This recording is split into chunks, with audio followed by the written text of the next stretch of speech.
Depois de conhecer as propriedades básicas, depois de ver um pouco sobre linhas e colunas, ver um pouco sobre alinhamento de conteúdo, agora chegou a hora de realmente começar a entender como é o esquema do CSS Grid, como aproveitar ao máximo o que ele oferece para a gente. Aqui o exemplo um pouquinho adaptado que já havíamos começado a trabalhar até então, que nesse ponto do curso não deve ser nenhuma novidade para você. Usamos aqui um Grid Template Columns com um repeat de 4 frações iguais, um Grid Template Rows, que estamos repetindo 3 vezes 200 pixels, e um pequeno gap de 1 rem.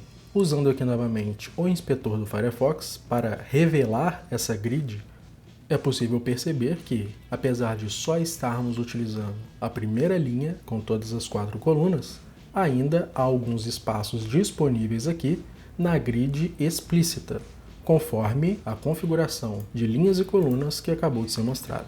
Como foi explicado na parte teórica sobre as grids, uma das grandes diferenças é que a grid é toda especificada no elemento wrapper, trazendo mais aqui ao nosso caso do exemplo, ao invés de o fluxo ser controlado em cada elemento. Então, uma vez definida essa grid, como está sendo aqui, cabe agora em cada elemento especificar qual ou quais espaços dessa grid esse elemento ocupará. Para começarmos a ver como é isso, vamos aqui criar uma regra que vai afetar o elemento número 1.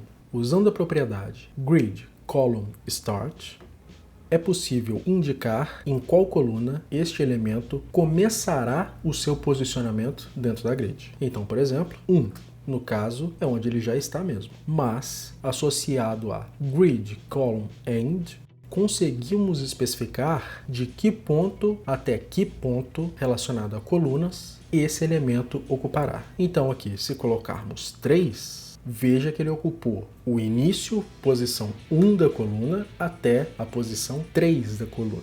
Seguindo o flow desse documento, os outros elementos acompanham e são jogados para as outras células à medida em que o espaço vai sendo preenchido. Para facilitar a escrita do CSS, você vai preferir usar grid column, que é um abreviador dessas outras duas propriedades, em que colocamos o primeiro valor barra o último valor, o grid column start e o grid column end. Perceba que foi exatamente o mesmo posicionamento que aconteceu. É possível, para o grid column end, especificar um valor reservado, que é o -1. Ele vai ocupar de onde se indicou para começar até o final da grid, independente de quantas colunas ali existam. Por exemplo, se aqui acrescentássemos mais uma, ele continuaria ocupando até o final, mesmo a grid tendo sido alterada.